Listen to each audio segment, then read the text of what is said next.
هذه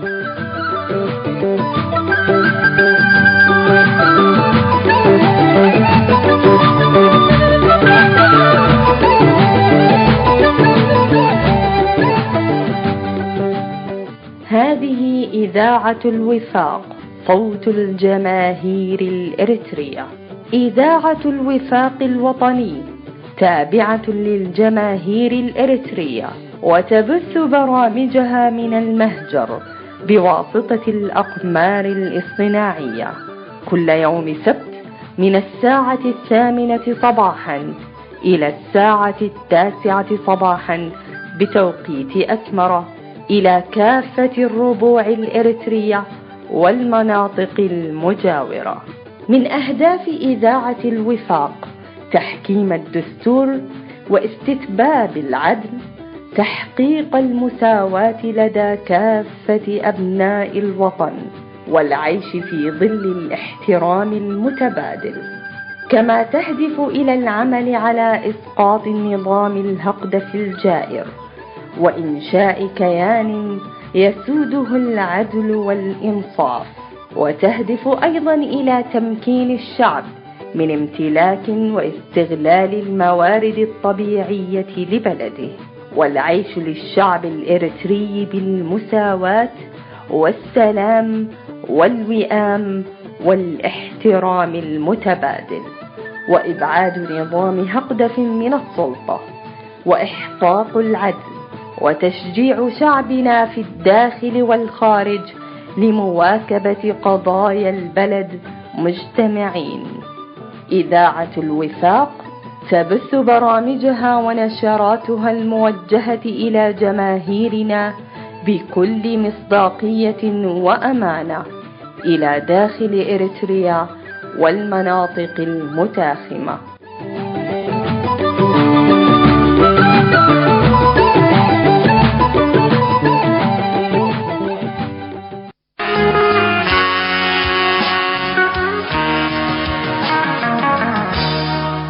مستمعي إذاعة الوفاق في كل مكان، أهلا ومرحبا بكم. في مثل هذا اليوم من العام الماضي انطلقت إذاعتكم إذاعة الوفاق لتكون صوتا لمن لا صوت لهم في داخل إريتريا، ولتكسر حاجز الخوف والرعب الذي يعيشه شعبنا جراء بطش النظام، فكانت بالفعل صوتا لكل المقهورين، وكسرت حاجز التعتيم الإعلامي الذي تعيشه إريتريا.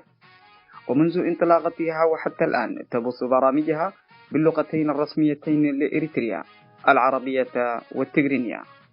نعيش اليوم ذكرى انطلاقة إذاعة الوفاق وإريتريا التي نصرخ من أجلها عبر قنواتنا الإعلامية المرئية منها والمسموعة، ما زالت تحت قبضة الدكتاتور السياسي أفورقي، وما زال أهلنا يعيشون في معسكرات اللجوء في شرق السودان.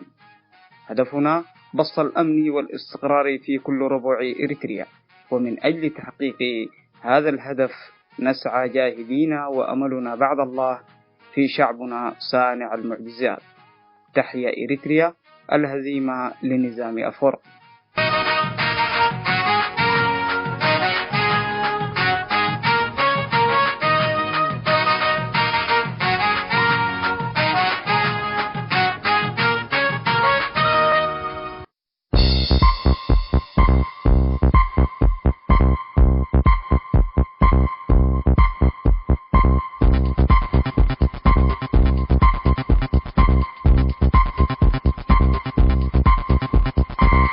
مستمعين الكرام، السلام عليكم ورحمة الله تعالى وبركاته. أهلا ومرحبا بكم في هذا اللقاء الأسبوعي المتجدد من إذاعة صوت الوفاق الوطني الإريتري. نقدم إليكم فقراتنا الإذاعية لهذا اليوم السبت 30 من نوفمبر لعام 2019، ونستهلها لكم بموجز الأخبار. زيارة عبد الله حمدوك إلى العاصمة الإريترية أسمرة. من يصدق دعوى النظام أن الاستخبارات الأمريكية والإسرائيلية يسعيان لإسقاطه. الطغمة الحاكمة في إريتريا تجمع أعداد ضخمة من مواطني منطقة الجاش للعمل بنظام الصخرة. وإليكم التفاصيل.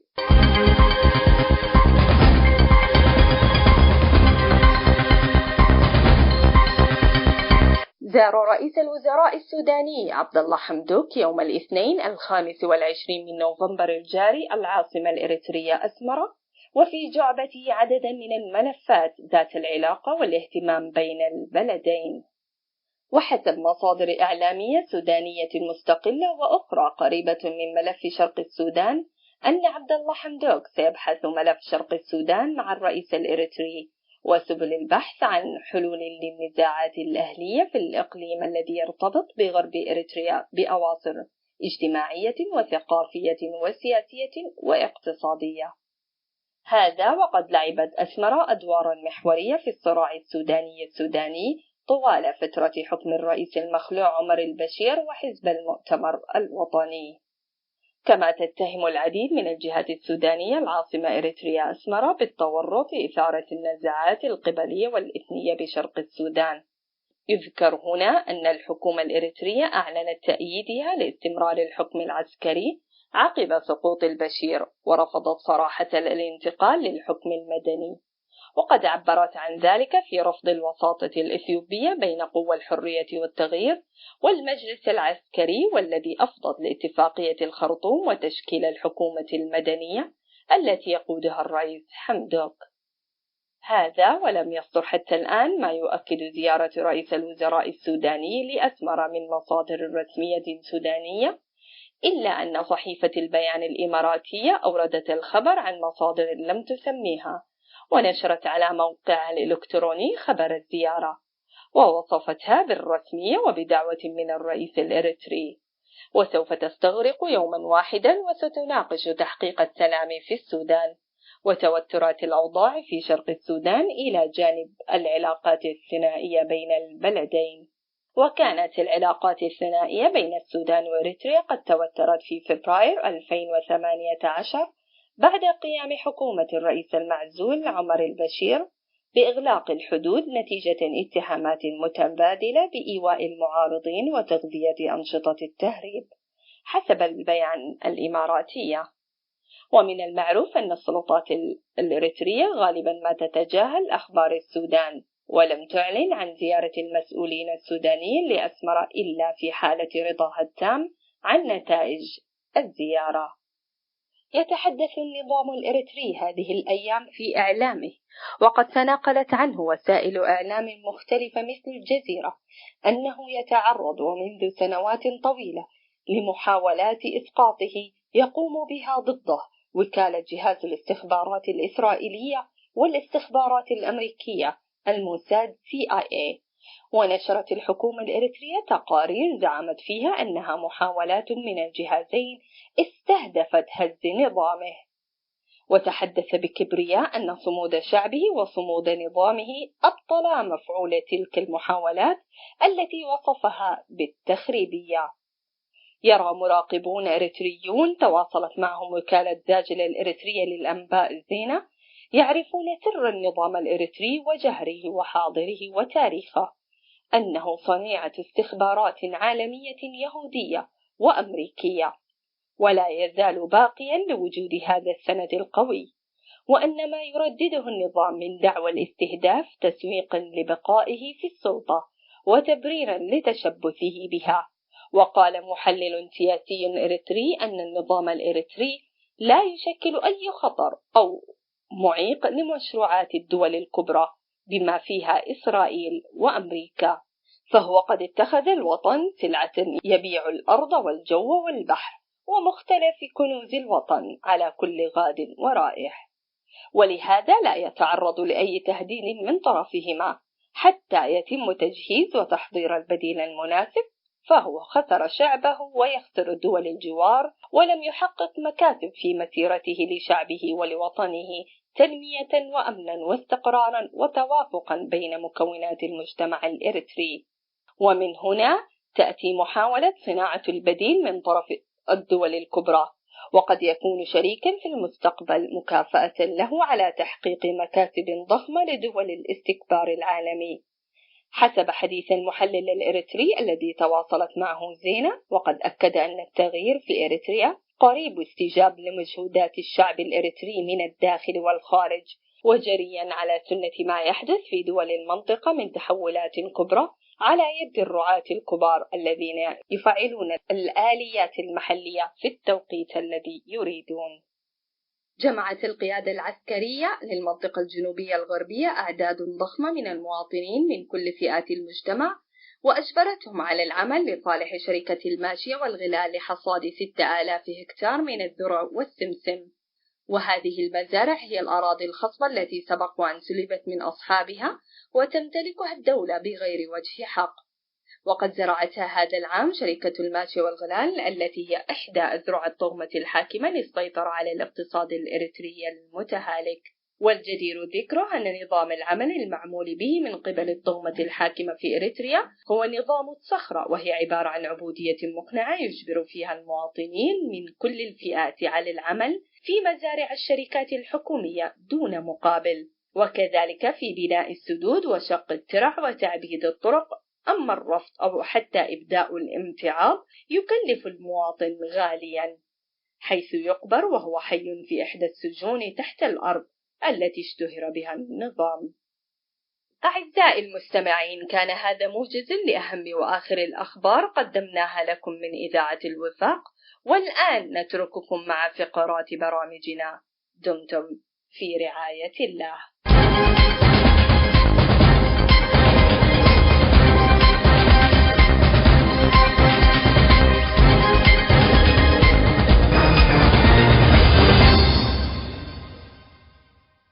حمدوك في أسمرة لحلحلة أزمة شرق السودان واتقاء شر الدكتاتور الجارع، بقلم الأستاذ محمد مصطفى جامع. زيارة أثارت الكثير من الجدل على مواقع التواصل الاجتماعي في السودان، قام بها رئيس الوزراء الانتقالي عبد الله حمدوك إلى العاصمة الإريترية أسمرة صباح الاثنين الماضي. ومبعث الجدل وعدم الارتياح الذي شعر به كثير من السودانيين خاصة أنصار الثورة يعود إلى أن النظام الحاكم في إريتريا أكثر الأنظمة قمعا ووحشية على مستوى العالم، زيادة على أن رئيس النظام الإريتري كان من أشد الداعمين للمجلس العسكري المحلول وأكثر الكارهين لقيم الحرية والعدالة التي قامت من أجلها الثورة السودانية حتى أطاحت بنظام الرئيس المخلوع عمر البشير. ورغم أن الأخير مصنف بأنه حاكم ديكتاتوري، فإن ديكتاتوريته لا تمثل شيئا أمام بطش وقمع نظام الفرقي. الكل يعرف إن إريتريا البلد الجميل الذي تتوزع أراضيه بين المنخفضات والمرتفعات إلى جانب إطلالاته الفريدة على سواحل البحر الأحمر، حيث يضم جزرا لا مثيل لها، أصبح في عهد أسياس أفورقي يحمل اسم كوريا الشمالية أفريقيا. الديناصور أفورقي هو الحاكم الأول والأوحد لإريتريا منذ استقلالها مطلع 900 القرن الماضي. الحلم الوحيد للشعب الإريتري الذي تبقى في الداخل هو الهروب من البلاد بطرق غير شرعية، إذ لا يسمح نظام الهجدف لفئة الشباب بالسفر علنيا، نظرا لأنه يجبرهم على الخدمة العسكرية الطويلة في الجيش.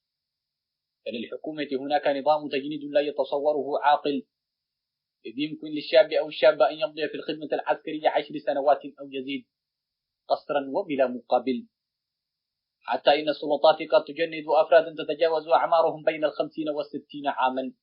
لذلك يضطر الأريتريون إلى الهجرة من جحيم النظام الحاكم والأوضاع الاقتصادية المتردية، إذ أن نظام أسياس أفورقي جعل إريتريا بلدا معزولا عن دول العالم، هذا بخلاف المعتقلين الذي تمتلئ بهم السجون ويقدر عددهم بعشرات الآلاف، بعضهم معتقل منذ التسعينيات ولا أحد يعلم عنهم شيئا. لهذه الأسباب وغيرها استغرب نشطاء الثورة السودانية من زيارة رئيس وزرائهم الذي يثقون به ويعتبرونه الممثل الشرعي لهم وللثورة، ولكن قد تكون لحمدوك رؤية أخرى دفعته إلى تلبية الدعوة وزيارة هذا الرجل غير المرغوب فيه. وأنا أعتقد أن هذه الأسباب هي: 1. محاولة خلق توازن مع تحركات العسكريين الموجودين في المجلس السيادي، فإريتريا في نهاية المطاف دولة جارة للسودان، ورئيس المجلس عبد الفتاح البرهان إلى جانب العضو الأكثر نفوذا حميد قاما بزيارة العاصمة الإريترية قبل تشكيل الحكومة المدنية. وبالأخص إن زيارة البرهان وحميد للدكتاتور أفورقي جاءت بعد أيام قليلة من تورط المجلس العسكري في ميزات القيادة العامة، مما يعد دعما واضحا من الديناصور أفورقي للعسكر. 2.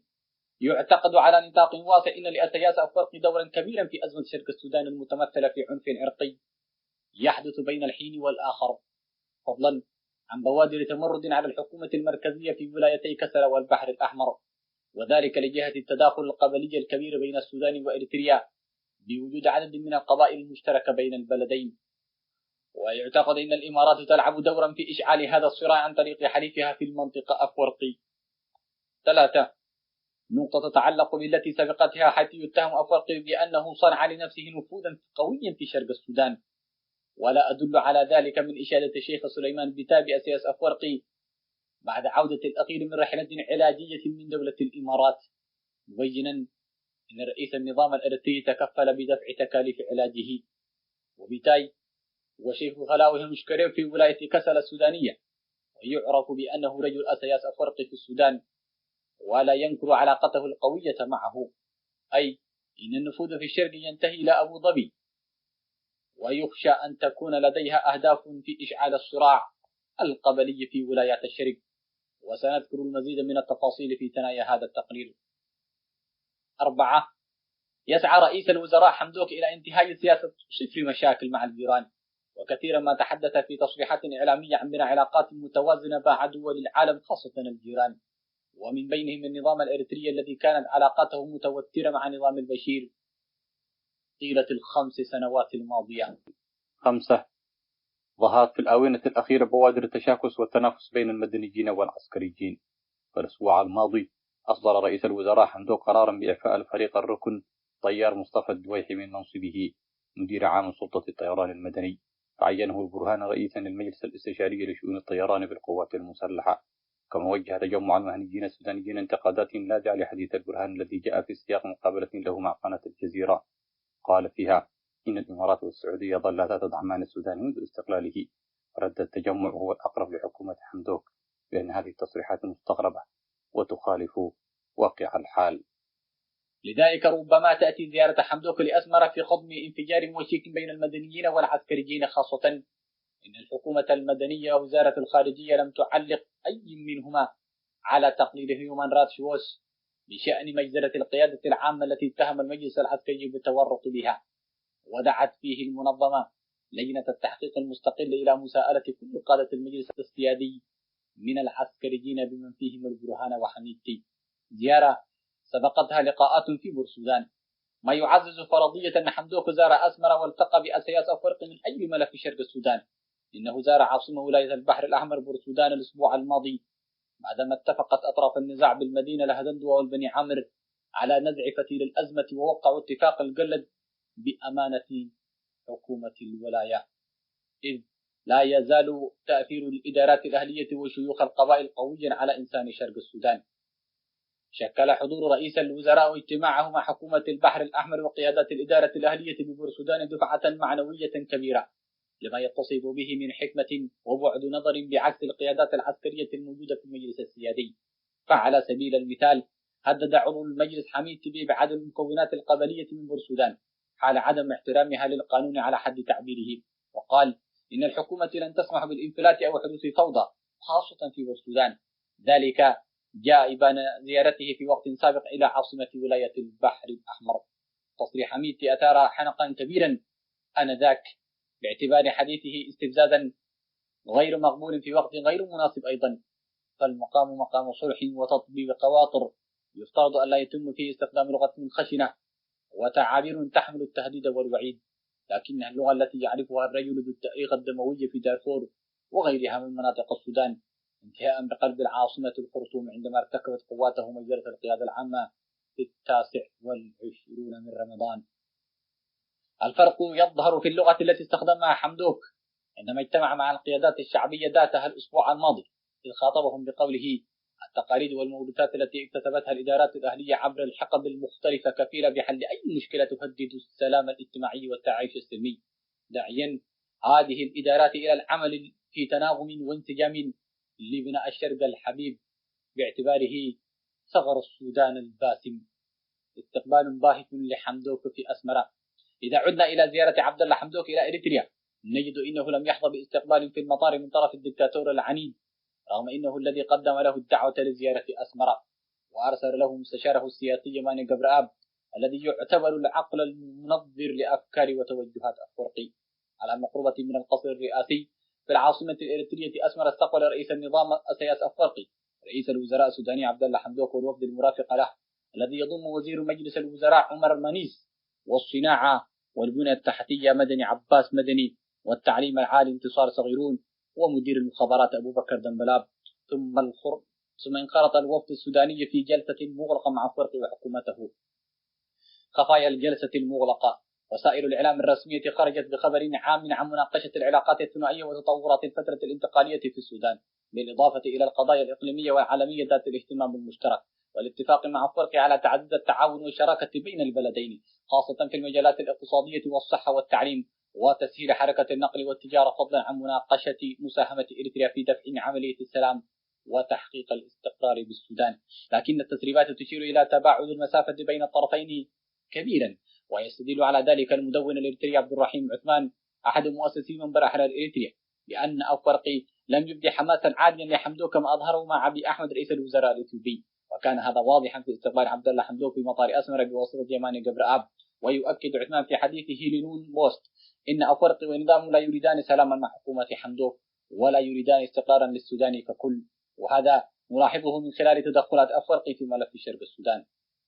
إضافة إلى حديث الناشط عثمان، تشير مصادر وكالة الزاجل الإريترية المحسوبة على الحراك المعارض إن سياسة أفورقي يهدف إلى فتح ممثليات لحزبه الجبهة الشعبية تكون بمثابة ممثليات استخباراتية في كل مواقع وجود المواطنين الإريتريين في السودان، وذلك لملاحقة المعارضين وفرض الجبايات عليهم وتهديد حياتهم. كما لفتت الوكالة إلى سعي رئيس النظام لتوقيع اتفاقيات عسكرية وأمنية واقتصادية تصل إلى المستوى الذي وصلته اتفاقيات السودان مع جارته الأخرى إثيوبيا.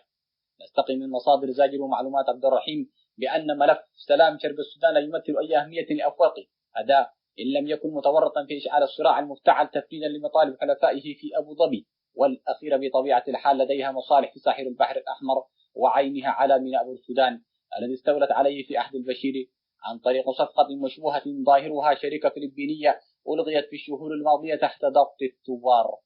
التحسب لما هو أسوأ. وفي النقطة 3 من الأسباب التي ذكرناها إنها يحتمل أن تكون دفعت حمدوك إلى زيارة أسمر، قلنا إن النفوذ في شرق السودان ينتهي لأبو ظبي عن طريق وكيل الإمارة في المنطقة سياسة أفورقي، والأخير لديه رجاله في السودان مثل الشيخ سليمان بيتاي والأمين داود نائب رئيس الجبهة الثورية ورئيس حزب الجبهة الشعبية المتحدة للتحرير والعدالة الذي اشتعلت بعد استقلاله في بورسودان موجهة العنف الأخيرة، غير إنه نفى بشدة لصحيفة القدس العربي أن تكون لديه علاقات بدولة الإمارات ولا إريتريا، مشيرا إلى أنه عاد إلى السودان من ألمانيا. أيا كانت اتجاهات الرأي بخصوص زيارة رئيس الوزراء السوداني عبد الله حمدوك ولقائه مع رئيس النظام الإريتري، من الواضح إنها لم تخرج بنتائج واضحة تطمئن السودانيين والإريتريين على حد سواء، ولكن من المهم أن يواصل حمدوك مساعيه لمعالجة الأزمة في الشرق من جذورها عن طريق اتصالاته مع رجال الإدارة الأهلية ولجان الثورة في ولاية البحر الأحمر، ولذلك لضمان عدم تكرار هذه المشاكل العرقية. السيناريو الذي ينبغي التحسب إليه هو اندلاع موجة جديدة وكبيرة من العنف القبلي المفتعل في المدينة السودانية الاستراتيجية توقع أكبر عدد من الضحايا الأبرياء وإعلان حالة الطوارئ فيها، ثم دخول تعزيزات أكبر حجما من قوات حميدتي والجيش ليتم الاستيلاء على الميناء، وربما تندلع أحداث أخرى متفرقة في عدد من مدن البلاد تعطي ذريعة لانقلاب عسكري بدعوى فشل الحكومة المدنية التي يقودها عبد الله حمدوك. وما هذا السيناريو بعيد، فمن قبل كان الناس يتصورون أن العسكر لن تكون لديهم الجرأة على فض اعتصام القيادة العامة، ولكنهم فعلوها رغم علمهم التام بعواقب الجريمة التي ما زالت تداعياتها مستمرة حتى اليوم. إلى اللقاء.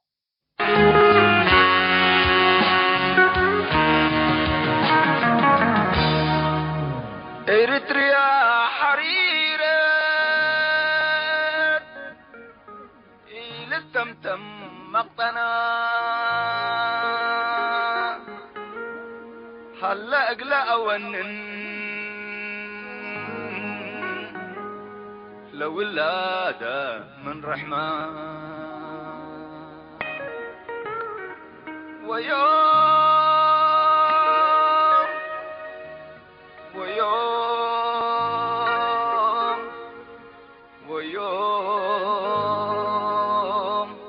عنده خلا أزيمة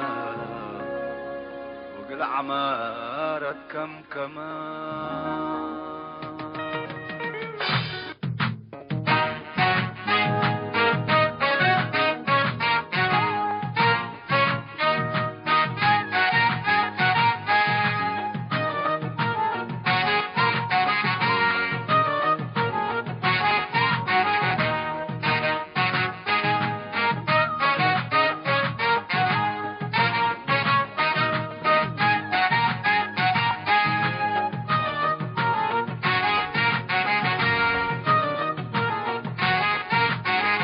كجدي بيريو انتي تمرايج كجدي بيريو انتي تمرايج قال يتعجب سلام عنك قال يتعجب سلام عنك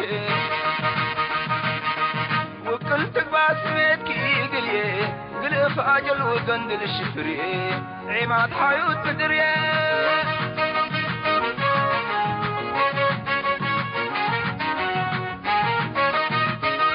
كجدي كيريو انتي تمرايج كجدي كيريو انتي تمرايج قال يتعجب سلام عنك قال يتعجب سلام عنك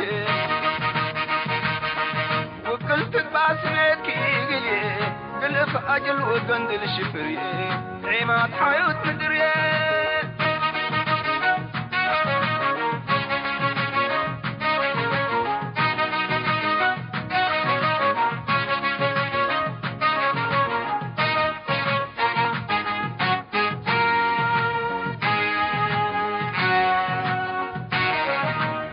بدر انتي دويت نصب ويدتك حيوت ولدك الفجر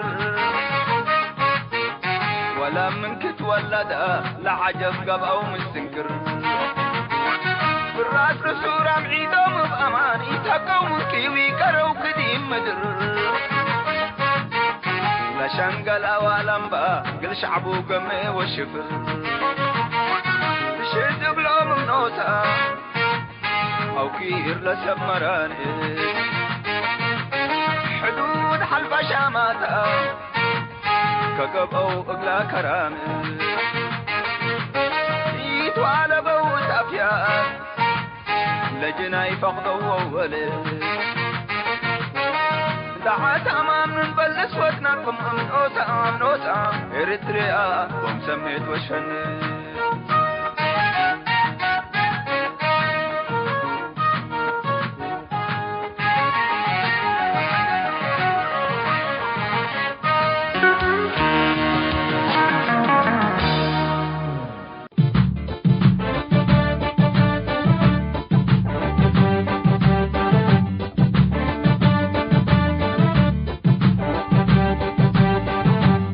هنا إذاعة صوت الوفاق الوطني الإريتري.